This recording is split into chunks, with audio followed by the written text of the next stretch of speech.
अस्सलामुअलैकुम नाजरीन, नूरानी खबरों में आपका खैर मकदम है। नाजरीन, हज करने की तमन्ना किसकी नहीं होती और ईमान पर चलने वाले हर एक शख्स को यकीन होता है कि अल्लाह ताला उसका हज जरूर कबूल फरमाएगा। अल्लाह ताला बड़ा ही गफूर रहीम है, बड़ा ही बेनियाज है, वो सबका हज कबूल करता है। लेकिन नाजरीन, एक शख्स जो रोजाना रोजा रखता था और रात भर नफिल पढ़ता था और 24 बार हज किया, लेकिन अल्लाह ताला ने कबूल नहीं फरमाया। हजरत मलिक बिन दीनार रहमतुल्लाह अलैह फरमाते हैं कि मैं जब हज करने गया तो देखा कि उस साल बहुत भीड़ थी, लाखों की तादाद में लोग हज करने आए थे। मेरे मन में ख्याल आया कि हज सबका कबूल हुआ है या कोई रह भी गया है। उसके बाद उनको ख्वाब आया कि सबका हज कबूल हुआ है, लेकिन एक शख्स है जिसका हज कबूल नहीं हुआ है और उसका नाम है मोहम्मद बिन हारून बल्खी। उसका हज कबूल नहीं हुआ। उसके बाद जब मैं सवेरे उठा तो ढूंढने लगा कि मोहम्मद बिन हारून बल्खी के शहर के लोग कहां पर ठहरे हुए हैं, क्योंकि नाजरीन अक्सर ये देखा जाता है कि अलहदा अलहदा जगहों के लोग अलहदा अलहदा ग्रुप में रहते हैं। ढूंढते ढूंढते मुझे मोहम्मद बिन हारून के शहर के लोग मिल गए, तो उनसे पूछा कि तुम में मोहम्मद बिन हारून बल्खी कौन है। तो उन लोगों में से एक ने फरमाया कि वो तो बड़ा ही नेक आदमी है, बड़ा परहेजगार है। उस आदमी की बात सुनकर हजरत मलिक बिन दीनार सोच में पड़ गए कि मुझे तो ख्वाब में कुछ और ही मालूम हुआ है और ये लोग उसकी तारीफ कर रहे हैं। उनकी बातें सुनकर हजरत मोहम्मद बिन दीनार रहमतुल्लाह अलैह से रहा नहीं गया और फरमाया कि किस तरह का नेक आदमी। इस पर लोग कहने लगे कि उसका ये 24वां हज है और हर दिन रोजा रखता है और रात रात भर नफिल पढ़ता है। वो बहुत ही मालदार आदमी हुआ करता था, लेकिन हर एक चीज उसने अल्लाह के लिए खैरात कर दी। इस पर हजरत मलिक बिन दीनार रहमतुल्लाह अलैह ने पूछा कि वो इस वक्त है कहां। तो बताया गया कि उस पहाड़ी के पीछे उसने अपना खेमा लगाया हुआ है। इतना सुनते ही हजरत मलिक बिन दीनार रहमतुल्लाह अलैह उसी जगह पर पहुंचे तो देखा कि एक शख्स मुसल्ले पर बैठा हुआ है और नमाज पढ़ रहा है। जब उसने सलाम फेरा तो हजरत मलिक बिन दीनार रहमतुल्लाह अलैह ने सलाम अर्ज किया और पूछा, आप मोहम्मद बिन हारून बल्खी हैं? जवाब मिला कि हाँ। और उसी वक्त मेरे कुछ बिना बताए उस शख्स ने कहा कि तुम्हारा नाम मलिक बिन दीनार है। ये सुनकर हजरत मलिक बिन दीनार रहमतुल्लाह अलैह उसकी ओर देखते ही रह गए और सोचने लगे, इसे तो बिना बताए मेरा नाम भी मालूम है। और उस शख्स ने आगे फरमाया कि बताओ कैसे तशरीफ लाए हो। इस पर हजरत मलिक बिन दीनार रहमतुल्लाह अलैह फरमाने लगे कि कुछ नहीं, बस यूं ही मुलाकात करने। लेकिन मुसल्ले पर बैठे उस शख्स ने फरमाया कि नहीं, तुम्हें ख्वाब आया होगा कि मेरा हज कबूल नहीं हुआ है। ये सुनकर हजरत मलिक बिन दीनार मानो सुन्न पड़ गए थे कि इतने इबादत गुजार बंदे का हज कबूल नहीं हो रहा। अब हजरत मलिक बिन दीनार रहमतुल्लाह अलैह सोच ही रहे थे कि उस आदमी ने जवाब दिया कि 24 साल हो गए हज करते हुए, सारे दिन रोजा रखता हूं और पूरा वक्त इबादत में गुजारता हूं, लेकिन अल्लाह ताला कबूल नहीं फरमाता। ये सुनकर हजरत मलिक बिन दीनार रहमतुल्लाह अलैह ने पूछा कि आखिर ऐसा क्यों है। तो जवाब मिला कि बैठ जाओ और अगर मैं तुम्हें अपनी हकीकत सुनाऊंगा तो तुम भी मुझसे नफरत करने लगोगे।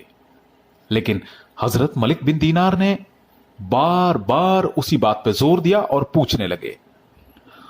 तो गौर से देखा कि मुसल्ले पर बैठे उस आदमी का एक हाथ भी कटा हुआ है। इस पर तो हजरत मलिक बिन दीनार रहमतुल्लाह अलैह से रहा नहीं गया और फिर जोर देकर पूछने लगे कि आप बताएं कि ऐसा क्या है जो अल्लाह ताला आपका हज कबूल नहीं फरमा रहा। जब हजरत मलिक बिन दीनार रहमतुल्लाह अलैह ने ज्यादा पूछा तो जवाब मिला कि मैं अपनी अम्मा का नाफरमान हूं। इस पर हजरत मलिक बिन दीनार ने पूछा कि अम्मा का नाफरमान, यह कैसे हो सकता है। जवाब मिला कि अल्लाह ने हमें बेतहासा दुनियावी दौलत बख्शी, जिसके बाद मैं अय्यास हो गया और अल्लाह की दी हुई उस दौलत को नाजायज जगह पर खर्च करने लगा। मेरी बूढ़ी मां जो बहुत ही इबादत गुजार थी, बहुत समझाती थी, लेकिन मैं नहीं मानता था। एक रोज की बात है कि रमजान का महीना था। असर की नमाज के बाद मैं शराब के नशे में घर आया तो देखा कि मां तंदूर में रोटियां लगा रही है। मैंने आते ही रोटी मांगी तो मां ने कहा कि शर्म कर, अगर तूने रोजा नहीं रखा लेकिन उनका तो ख्याल कर जिन्होंने रोजा रखा हुआ है। और ये लफ्ज सुनते ही मुझे गुस्सा आया और मैंने मां को एक थप्पड़ मारा और धक्का दे दिया। नशे की हालत में मुझे नहीं पता कि मैं क्या कर रहा हूं। इतने में मेरे धक्के से मां जलते हुए तंदूर में गिर गई। उसके बाद लोगों ने मुझे कमरे में बंद कर दिया। जब सुबह नशा उतरा तो बाहर निकलकर देखा कि मेरी बीबी मायके जाने की तैयारी कर रही है। मैंने पूछा कि क्या कर रही हो? जवाब मिला कि मैं हमेशा के लिए अपने मायके जा रही हूं। मैं मां के कातिल के साथ नहीं रह सकती। पूछा कि मां का कत्ल हो गया है कहां? लेकिन वो जवाब मिला कि जाकर कब्रिस्तान में देखो, उनको दफन कर दिया गया है। मरते वक्त उन्होंने कहा था कि उसे मेरी मैयत के नजदीक भी ना आने देना। यह सुनकर उसी वक्त कटार लेकर मैंने ये हाथ काट दिया और सारी मालो दौलत खैरात कर दी और उसी दिन से अल्लाह की इबादत में मशगूल हूं। इतना सुनना था कि हजरत मलिक बिन दीनार रहमतुल्लाह अलैह ने भी उसे ये कहते हुए एक थप्पड़ जड़ दिया कि तू इसी काबिल है। उसके बाद जब हजरत मलिक बिन दीनार रहमतुल्लाह अलैह अपने घर आए तो ख्वाब में प्यारे नबी करीम हजरत मोहम्मद मुस्तफ़ा सल्लल्लाहु अलैहि वसल्लम की जियारत नसीब हुई और हुजूर पाक मोहम्मद मुस्तफ़ा सल्लल्लाहु अलैहि वसल्लम ने फरमाया कि तू उसे मायूस करके क्यों आया? इस पर मैंने कहा कि हुजूर, मां का इतना बड़ा कातिल, उसे कौन माफ करेगा? उसे कैसे माफ किया जा सकता है? इस पर हमारे प्यारे नबी करीम हजरत मोहम्मद मुस्तफ़ा सल्लल्लाहु अलैहि वसल्लम फरमाने लगे, उसे उसकी मां की वजह से ही माफी मिलेगी। फरमाया कि कयामत के दिन उसकी मां मुकदमा दायर करेगी और अल्लाह से कहेगी कि मेरे बेटे से पूछ मेरा जुर्म क्या था, मुझे क्यों जला के मारा। इसके बाद अल्लाह ताला का हुक्म होगा कि उठाओ उसके बेटे को और जहन्नम में ले जाओ। उसके बाद हमारे प्यारे हुजूर पाक हजरत मोहम्मद मुस्तफ़ा सल्लल्लाहु अलैहि वसल्लम फरमाते हैं कि जब जंजीरें डालकर उस शख्स को फरिश्ते दोजख की आग की ओर ले जा रहे होंगे तो पलटकर मां की तरफ देखेगा, एक कदम और आगे बढ़ाएगा तो फिर देखेगा और कहेगा कि अम्मा जी, ये मुझे जलाएंगे। अम्मा, हमेशा हर तकलीफ से तूने मुझे बचाया है, जिंदगी में तूने मुझे कभी तकलीफ नहीं होने दी। जब किसी तकलीफ में मैंने तुझे पुकारा तो तू दौड़ कर आती थी। अम्मा, अब ये मुझे मारने लगे हैं, बस अब दोजख की आग मेरे सामने ही है, ये मुझे इसमें डाल देंगे, बहुत तकलीफ होगी। अम्मा, मुझे बचा लो। हमारे प्यारे नबी करीम हजरत मोहम्मद मुस्तफ़ा सल्लल्लाहु अलैहि वसल्लम फरमाते हैं कि बेटे की तकलीफ का अंदाजा लगाकर वो मां जिसे उसी बेटे ने जलाकर मार दिया था पुकारेगी, ए अल्लाह माफ कर दे इसे, मैंने भी माफ कर दिया, अब तू भी इसे माफ फरमा दे।